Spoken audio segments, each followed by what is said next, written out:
नमस्कार, जनता टीवी देख रहे हैं आप। आपके साथ मैं हूं अंजलि भंडारी। देश भर में कोरोना अपना कहर बरपा रहा है। हर रोज नए मामले बढ़ोतरी हो रही है, जिसके कारण अस्पतालों में व्यवस्था भी चरमरा गई है। अस्पतालों में बेड्स की कमी, ऑक्सीजन, वेंटिलेटर्स के लिए जद्दोजहद के बीच अब लोगों की इस संक्रमण से जान भी जा रही है। अब ऐसे में जरूरी भी है कि हम सब इस संक्रमण से खुद को बचा कर रखें। कोरोना के नए और खतरनाक स्ट्रेन से कैसे बचा जा सकता है, इन सब पर बात करने के लिए हमारे साथ मेडिकल एक्सपर्ट्स जुड़ेंगे और साथ ही साथ उनसे हम पूछेंगे तमाम सवाल। अगर आपके मन में भी कोई सवाल है तो फोन उठाइए और आप हमें फोन लगाकर अपने तमाम सवालों के जवाब जो हैं डॉक्टर साहब से आप पूछ सकते हैं।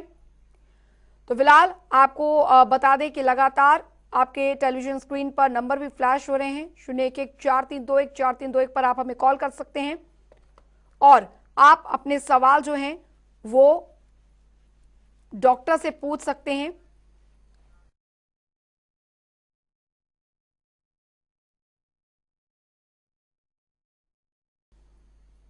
तो कोरोना का जो नया स्ट्रेन है, न्यू स्ट्रेन क्या है, आइए ग्राफिक्स के जरिए एक नजर उस पर डालते हैं। यूके में पहली बार नया स्ट्रेन देखा गया। यूके में सितंबर महीने में नया स्ट्रेन देखा गया। नए स्ट्रेन से लोग ज्यादा तेजी से बीमार हुए। इन्फेक्शन रेट पहले की तुलना में कई गुना ज्यादा। नए वेरिएंट का नाम VUI 202012/01 रखा गया है। तो कोरोना के न्यू स्ट्रेन के लक्षणों पर आइए ग्राफिक्स के जरिए डालते हैं एक नजर। बुखार आना नए स्ट्रेन का लक्षण। सूखी और लगातार खांसी होना। थकान होना नए स्ट्रेन का लक्षण। सिर दर्द होना नए स्ट्रेन का लक्षण। डायरिया होना नए स्ट्रेन का लक्षण। मांसपेशियों में दर्द नए स्ट्रेन का लक्षण। त्वचा पर रैशेज होना नए स्ट्रेन का लक्षण। स्वाद और गंध पता न लगना। सीने में दर्द भी नए स्ट्रेन का लक्षण। पेट में दर्द होना नए स्ट्रेन का लक्षण। हाथों पैरों की उंगलियों के रंग का बदल जाना। भ्रम की स्थिति। चेहरे और होठों का नीला पड़ना। देखने सुनने में परेशानी होना भी नया लक्षण। तो कोरोना के न्यू स्ट्रेन के बचाव पर आइए ग्राफिक्स के जरिए डालते हैं एक नजर। हाथों की सफाई बहुत ही जरूरी है। हाथों को बार बार साबुन से धोएं। लोगों से दूरी बनाए रखें। फेस मास्क का इस्तेमाल करें। तो कोरोना के पुराने और नए स्ट्रेन में क्या अंतर है, आइए ग्राफिक्स के जरिए डालते हैं एक नजर। दोनों स्ट्रेन एक ही वायरस के दो रूप हैं। फर्क सिर्फ वायरस में मौजूद प्रोटीन का है। वायरस इंसानी कोशिका से प्रोटीन के सहारे जुड़ता है। पुराने नए स्ट्रेन में इसी प्रोटीन के प्रकार में बदलाव है। नए स्ट्रेन में यह प्रोटीन आसानी से इंसानी कोशिका से जुड़ता है। आसानी से इंसानी कोशिका से जुड़ने पर तेजी से फैला वायरस। नए वेरिएंट के कम से कम 17 रूप बताए जा रहे हैं। तो कोरोना संक्रमितों के लिए बेहद लाभदायक प्लाज्मा तकनीक होती है। प्लाज्मा थेरेपी क्या होती है, ग्राफिक्स के जरिए नजर डालते हैं। कोरोना से ठीक हुए लोगों के खून से प्लाज्मा लिया जाता है। पूरी तरह ठीक हो चुके लोगों का 800 मिलीलीटर खून लिया जाता है। एंटीबॉडीज से युक्त प्लाज्मा अलग कर लिया जाता है। प्लाज्मा लेकर कोरोना मरीजों का इलाज किया जाता है। उस प्लाज्मा में संक्रमण से लड़ने की एंटीबॉडीज होती है। ये एंटीबॉडीज पहले ही वायरस से लड़ चुकी होती हैं। ठीक हुए मरीज से 14 दिन बाद ही ले सकते हैं प्लाज्मा। एक डोनर के प्लाज्मा का 4 मरीजों में इस्तेमाल। और चलिए हम जान लेते हैं कि आखिरकार कितना ज्यादा खतरनाक है नया स्ट्रेन जो है कोरोना का वो हो सकता है और किस तरीके से इसका असर जो है वो इंसानी शरीर पर पड़ता है। मेडिकल एक्सपर्ट हमारे साथ डॉक्टर नीलाभ जी जुड़ गए हैं। बहुत बहुत स्वागत है सर आपका जनता टीवी पर। डॉक्टर नीलाभ जी, चलिए संपर्क शायद उनसे एक बार फिर से कट गया है, उनसे कोशिश करेंगे। डॉक्टर नीलाभ एक बार फिर से हमारे साथ जुड़ गए हैं, स्वागत है सर आपका। नमस्कार जी। डॉक्टर नीलाभ जी, क्योंकि सबसे पहले कोरोना संक्रमण के बारे में हम चर्चा लगातार करते आ रहे हैं, हमारे तमाम जो मेडिकल एक्सपर्ट हैं उनसे भी हम जानते हैं, हर किसी की उत्सुकता होती है जानना कि आखिरकार कोरोना संक्रमण और खासकर जो नया स्ट्रेन है वो कितना ज्यादा खतरनाक है कोरोना का। ये जो नया स्ट्रेन म्यूटेंट जो चल रहा है ये काफी खतरनाक है। इसका कारण है कि ये सीधा लंग्स में जा रहा है। जब पिछला पैंडेमिक आया था, जो फर्स्ट वेव आया था, तो उस समय ये बेसिकली थ्रोट को ज्यादा इफेक्ट कर रहा था, लंग्स में उतना इफेक्ट नहीं कर रहा था। जो बेसिकली जो लंग्स में इफेक्ट आ रहे थे दैट वाज अराउंड 10%। लेकिन अभी जो हम केस देख रहे हैं ये कहीं भी 20 to 23% तक लंग को सीधा इफेक्ट कर रहा है। और सबसे खतरनाक बात यह है कि इसमें RTPCR test most of the time negative आता है। तो लोगों को ये लगता है कि जी आरटीपीसीआर निगेटिव है तो मुझे कोरोना नहीं है, और वो डॉक्टर तक काफी लेट पहुंचते हैं। जब तक पहुंचते हैं वो वेट करते रहते हैं। सैचुरेशन जब 80% 70% आ जाता है तब वो डॉक्टर और हॉस्पिटल की तलाश में निकलते हैं। जी बिल्कुल, और दर्शकों से भी यही अपील है कि अगर आपके भी कुछ सवाल हैं तो आप जरूर पूछिएगा, क्योंकि सही जानकारी जो होती है वो एक बेहतर इलाज होती है किसी भी बीमारी का। और कोरोना संक्रमण जिससे पूरी दुनिया जूझ रही है, जाहिर तौर पर ये इसका जो खतरा है वो इसी से पता लग सकता है कि इस साल जब ये म्यूटेट हुआ है कोरोना का जो वायरस है वो कितना ज्यादा खतरनाक हो गया है। डॉक्टर नीलाभ, क्योंकि बहुत जरूरी है सही जानकारी लोगों तक पहुंचे, ऐसे में जो वायरल मैसेजेस हैं या आजकल हम देख रहे हैं हमारे मोबाइल्स में भी कई तरीके के मैसेज आ रहे हैं कि अगर आपको अपना ऑक्सीजन लेवल चेक करना है तो आप ये करिए वो करिए, कितना खतरनाक हो सकता है ये? देखिए, कुछ उसमें 50% मैसेज तो सही होते हैं, 50% मैसेज गलत होते हैं जी। अब ये एक आम जनता को पता करना बहुत मुश्किल होता है कि कौन सा मैसेज सही है कौन सा मैसेज गलत है। इसलिए सबसे अच्छा और आसान तरीका है पल्स ऑक्सीमीटर जी। कि आपको जब भी फीवर आ रहा हो, बुखार किसी भी तरीके का बुखार हो, पल्स ऑक्सीमीटर लेकर आप अपना जी। चलिए कोशिश करेंगे डॉक्टर नीलाभ से दोबारा संपर्क करने की, शायद उनका संपर्क एक बार फिर से टूटा है। और ऑक्सीमीटर की बात, डॉक्टर नीलाभ ऑक्सीमीटर की बात कर रहे थे, आप अपनी बात पूरी कीजिए। जी, आपकी आवाज आ रही है? जी जी, ऑक्सीमीटर की बात आप कर रहे थे, उसकी बात पूरी कीजिए आप। मैं वही बोल रहा था कि जो अलग अलग तरीके हैं कि आप ये काउंट कर लो वो कर लो, इस पे फूक मार के देख लो, तो अगर ये है तो सैचुरेशन है। नहीं, आप पल्स ऑक्सीमीटर लें, पल्स ऑक्सीमीटर में अपना सैचुरेशन चेक करें, और सैचुरेशन जो नॉर्मल इंसान का होता है दैट शुड बी अबव 96। बिल्कुल 96 हो, 97 हो, 98 हो, 99 हो तो आपका सैचुरेशन बिल्कुल नॉर्मल है। और अगर आपको फीवर आ रहा है, सर्दी खांसी है, अगर सर्दी खांसी नहीं भी है, अगर फीवर आ रहा है तो दिन में 3 बार या 4 बार अपना सैचुरेशन जो चेक करते रहे, और जहां 94 के नीचे हो तुरंत आप मेडिकल हेल्प लें जी। फिर वेट आप ना करें, क्योंकि आज में ये हो रहा है कि लोगों ने ऑक्सीजन सिलेंडर घर पे खुद ले लिया है, कंसंट्रेटर ले लिया है, और दूसरे के प्रिस्क्रिप्शन की कॉपी करके खुद अपना इलाज करने की कोशिश कर रहे हैं। बिल्कुल, वो जब हॉस्पिटल खोलने जाते हैं तब सैचुरेशन उनका 60% 70% तक आ जाता है। किसी पेशेंट ने मुझे कॉल किया है कि बेड अरेंज करवा दो, 40% हो गया सर।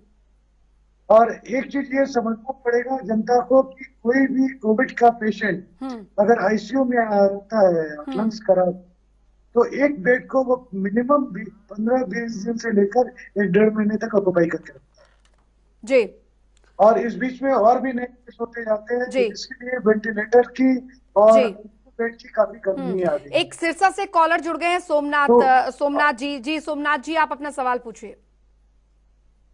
लीवर का सर्जरी कराई हुई है जी। लीवर के रिंग डले हुए हैं जी। इंजेक्शन लगवाना चाहिए या नहीं लगवाना चाहिए जी?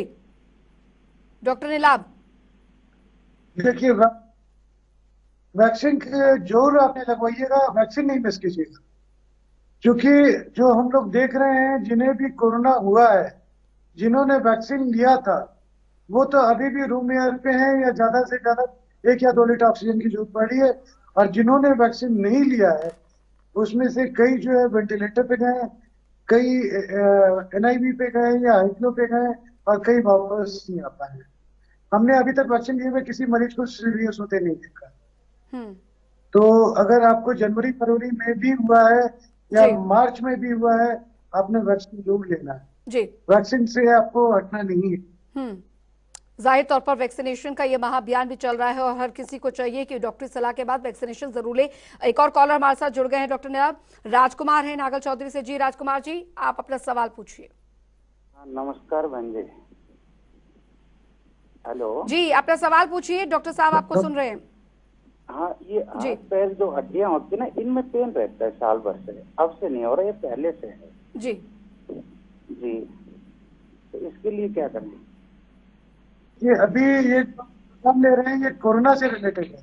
कोरोना से इसमें रिलेटेड अगर हड्डियों के दर्द का अभी आपके हम बात जी राजकुमार जी, कोरोना से जुड़ी अगर कोई भी आपको जानकारी चाहिए तो आप जरूर आप पूछिए, क्योंकि और सोमनाथ दिल्ली से हमारे साथ जुड़ गए हैं। जी सोमनाथ जी, आप अपना सवाल पूछिए। मैंने लीवर का रिंग डलवाए हुए हैं जी सोमनाथ जी, अभी आपने कॉल किया था, आपने कहा कि आपने लीवर का रिंग डलवाया हुआ है, तो आपको वैक्सीनेशन लेनी चाहिए या नहीं लेनी चाहिए? हाँ जी, हाँ जी, हाँ जी। बिल्कुल, तो डॉक्टर निलाब, आपने इनसे यही कहा है कि वैक्सीनेशन लेनी चाहिए, वैक्सीनेशन मिस नहीं करनी? हाँ जी, हाँ जी, हाँ जी। अभी मैंने कुछ नहीं लिया जी। वैक्सीनेशन ले लो, तो दवाइयाँ चेक कर लेंगे। अगर कोई एंटीकोगुलेंट चल रहा है तो वो उन्हें डॉक्टर्स की सलाह लेके वो क्लोपिडोग्रिल वगैरह बंद करना पड़ता है 1 हफ्ते के लिए, वो बंद करवा देंगे। जी। जो खून पतला करने की दवाइयाँ वो 1 हफ्ते के लिए बंद करके वैक्सीन लेके फिर वापस शुरू करेंगे। जी, तो बहुत जरूरी है, डॉक्टरी सलाह जो है वो बहुत जरूरी है, खासकर ऐसे पेशेंट्स जिनका कोई मेडिकल हिस्ट्री रही हो। एसके हमारे साथ जुड़ गए हैं, कॉलर चंडीगढ़ से हैं, आप अपना सवाल पूछिए एसके जी। हेलो जी, सुन पा रहे हैं, अपना सवाल पूछिए आप।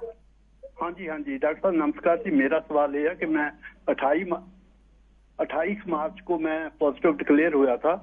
अब उसके बाद देखना क्या क्या प्रिवेंटिव मेजर्स हैं। अब तो मैं ठीक है, physically everything is all right है, but I want to know what kind of preventive measures I am required to perform. एक चीज, दूसरी, मैं जो वैक्सीनेशन लगवानी है कब तक लगवा सकता हूँ? हेलो, आपके पहले सवाल का जवाब वही है, जो आपकी प्रिकॉशन है वो जो शुरू से है वही प्रिकॉशन है। 2 गज की दूरी, मास्क है जरूरी, और हाथ को बार बार धोते रहे या सैनिटाइज करते रहे। किसी भीड़ भाड़ वाली जगह पे ना जाए, भीड़ को अवॉइड करें, या कोई क्लोज रूम जो एसी वाला कमरा हो जिसमें काफी लोग हैं वहां पे ना जाए, उसे अवॉइड करें। ये आपके प्रिवेंटिव मेजर हो गए। बिना मास्क के आपने नहीं निकलना है। घर में भी कोई आपके दोस्त या फैमिली मेंबर मिलने आ रहे हो तो मास्क पहन के ही उनसे मिले। बल्कि सरकार का जो नया डायरेक्टिव आया है, जो कि घर के मेंबर से ही घर के बाकी लोगों को हो रहा है, कि घर में भी जब बाकी मेंबर से बात करें तो मास्क लगा के बात करें। नंबर 1। नंबर 2, वैक्सीन अब आप लगवा सकते हैं, कोई भी वैक्सीनेशन में प्रॉब्लम नहीं है। 2 से 3 हफ्ते के बाद कभी भी आप वैक्सीन लगवा सकते हैं। तीसरा, अब आपका वक्त आ गया है जो आप दूसरों के काम आए, तो प्लाज्मा डोनर में आप अपना नाम जो लिखवा दें कि अगर किसी को प्लाज्मा की जरूरत हो तो आप उनकी सेवा कर सकें। आप 4 लोगों की सेवा कर सकते हैं जी अभी। बिल्कुल। एक और कॉलर हमारे साथ जुड़ गए हैं, गुलशन है फतेहाबाद से। गुलशन जी, अपना सवाल पूछिए आप। हेलो जी गुलशन जी, सवाल पूछिए। जी मैडम जी, शुगर की दिक्कत भी है, और शुगर की दिक्कत के लिए इंसुलिन भी चल रहा है सुबह शाम, और खून पतले होने की दवाई भी चल रही है, बीपी की दवाई भी चल रही है। इस हालातों में क्या लगवाना चाहिए ये कोरोना का टीका? देखिए, आपके लिए बहुत ही जरूरी है, क्योंकि शुगर के मरीज में कोरोना का इन्फेक्शन कई बार जानलेवा हो रहा है। तो आपके लिए निहायत ही जरूरी है कि आप लगवाएं। खून पतला करने की अगर सिर्फ इकोस्प्रिन चल रही है तो इकोस्प्रिन नहीं बंद किया जाता है, वो आप इकोस्प्रिन खाते हुए लगवा सकते हैं। उसके अलावा अगर कोई और दवा चल रही हो, क्लोपिडोग्रिल वगैरह चल रही हो, फिर आपने उसे बंद करना होगा। 1 हफ्ते बंद करके फिर वैक्सीन लगवा के उसके 2-4 दिनों के बाद वापस शुरू कर दीजिएगा। जी, आपके लिए मस्ट है, इसे मिस नहीं कीजिएगा, आपकी जान बचाएगा ये। जी, एक और कॉलर हमारे साथ जुड़ गए हैं, शैलेंद्र हैं। जी शैलेंद्र जी, अपना सवाल पूछिए आप। हाँ, मैं ये पूछ रहा हूँ मैडम, मेरे को 45 साल से ज्यादा एज है, और मेरे को ये टीका लगवाने में थोड़ा डर सा लग रहा है।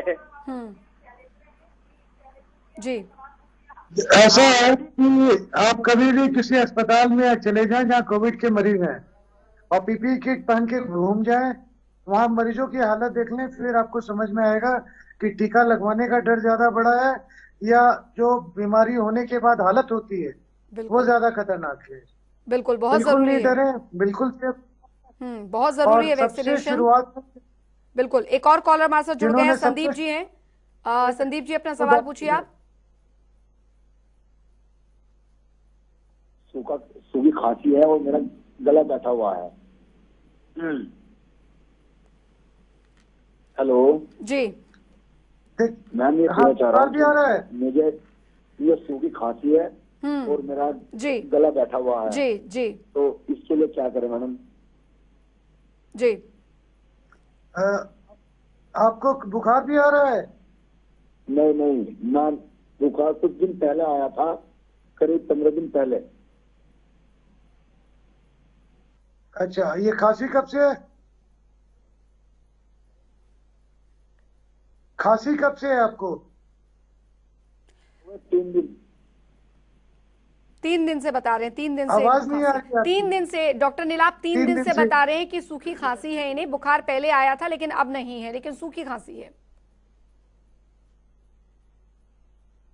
चलिए दोबारा संपर्क करने की कोशिश यहाँ पर डॉक्टर नीलाभ से करेंगे। और हमारे जो कॉलर शैलेंद्र ने सवाल पूछा है और करनाल से सोमवीर हमारे साथ जुड़ गए हैं। जी सोमवीर जी, आप अपना सवाल पूछिए। डॉक्टर नीलाभ, मैं चाहूंगी सोमवीर के सवाल का भी जवाब दें और इससे पहले जो हमारे कॉलर थे शैलेंद्र, उनके सवाल का भी जवाब दे दें आप।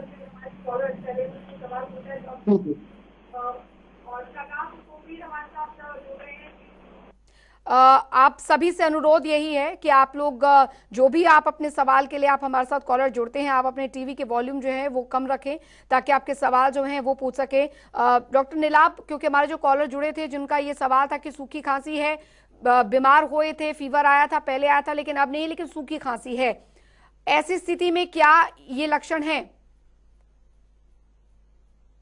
देखिए, आज के डेट में अगर बुखार जी, इसमें सबसे जरूरी है कि कोविड का टेस्ट जो करें। अगर दूसरी चीज की अपना सैचुरेशन चेक करें कि वो गर्म पानी में नमक डाल के गरारा करें, ड्राई कफ का जो कफ से वो लें, एलेक्स वगैरह आते हैं, एलेक्स सिरप आते हैं, वो लेना शुरू करें, गागल करें। और ये ठीक आरटीपीसीआर निगेटिव आ रहा है और खांसी नहीं जा रही है, दवा के बाद छाती का एक्सरे जो करवाएं, बिल्कुल छाती से का एक्सरे को दिखा लें। बिल्कुल। एक और कॉलर हमारे साथ जुड़ गए हैं, खैराती लाल हैं। जी, अपना सवाल पूछिए आप। हेलो जी जी, खैराती लाल, आप अपना सवाल पूछिए। हाँ जी, आप लोग अपना टीवी का वॉल्यूम प्लीज कम रखिए सर, ताकि आपकी आवाज, आपके सवाल जो है वो पूछें। मेरी आवाज आ रही है आपके पास? जी जी जी, आप अपना सवाल पूछिए। हाँ, ये लॉकडाउन लगाया है ये सर, आप लोगों से अनुरोध यही है कि आप लोग जब भी सवाल पूछिए अपने टीवी का वॉल्यूम जो है वो कम रखें। हरिराम जी हमारे साथ जुड़ गए हैं। हरिराम जी, अपना सवाल पूछिए डॉक्टर साहब से। कोविड होने का तब तो प्रॉपर्ली रिकवर्ड है, बट उनका ड्राई कफ है, वो ड्राई कफ बहुत हो रहा है अभी। एक बार HRCT टेस्ट रिपीट करवा लीजिए। अगर HRCT टेस्ट में प्रॉब्लम आएगी तब ये ड्राई कफ कई सालों तक रह जाता है कई बार। तो ड्राई कफ अगर आपका कंटिन्यू कर रहा है तो हाई रेजोल्यूशन सीटी स्कैन आ जाता है, वो रिपीट करवा लीजिएगा। जी हाँ जी, हाँ जी। और मदर है भी करंट में कोविड रनिंग में है और उनका फीवर जो है वो उतरने का नाम नहीं ले रहा है। हाँ, वो किसी भी डॉक्टर की ट्रीटमेंट में आ गई है, खुद ट्रीटमेंट करने की कोशिश न करें। आजकल कई डॉक्टर घर पे भी ट्रीटमेंट दे रहे हैं, ये ट्रीटमेंट लेना शुरू कर दीजिए। जी, जाहिर तौर पर बहुत जरूरी है कि ट्रीटमेंट आप डॉक्टर के प्रिस्क्रिप्शन के साथ ही यहाँ पर करवाएं। एक और कॉलर हमारे साथ जुड़ गए हैं, सोमवीर जी हैं। जी सोमवीर जी, आप अपना सवाल पूछिए। सर, मेरी लड़की की उम्र 22 साल है, उसको वैक्सीन लगने की डेट कल की मिली हुई है, क्या उसके मैसेज पीरियड? जी, सवाल डॉक्टर नीलाभ इनका जो है वो यही है कि जो पीरियड्स हैं, क्योंकि 22 साल की लड़की है, वैक्सीनेशन है, क्या इस दौरान जो है वो करवाने चाहिए या नहीं। और एक और कॉलर हमारे साथ जुड़ गए हैं, कुलदीप अपना सवाल पूछिए आप। नमस्कार। देखिए, टीवी की वॉल्यूम आप लोग कम करके रखें ताकि आपके सवाल जो हैं हम आप अपने शो में ले सके तो बहुत अच्छा होगा सर। हाँ जी, नमस्कार जी। जी अपने सवाल पूछिए सर। 6-7 दिन से पिंडलियां दर्द हो रही हैं और हेडेक होती है बहुत ज्यादा। जी डॉक्टर नीलाभ।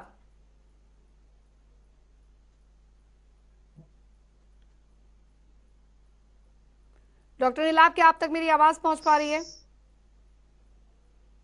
आपकी आवाज पहुंच रही है, उनकी आवाज नहीं पहुंच पा रही। जी डॉक्टर नीलाभ, उनका कहना है कि हाथों की जो पिंडलियां हैं उनकी वो काफी समय से दर्द हो रही है और दिक्कत हो रही है। और इससे पहले जो सवाल था वो ये, क्योंकि बहुत लोगों के जहन में है कि अगर पीरियड्स के समय में जो खासकर महिलाएं हैं उन्हें वैक्सीनेशन क्या लेना चाहिए?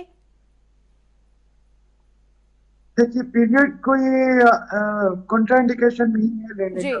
देखिए, कई लोग जिनको फीवर वगैरह आता हो या बहुत ज्यादा परेशानी होती हो, उनके लिए ठीक है कि वो 5 दिन रुक के डिले करके वैक्सीन ले लें।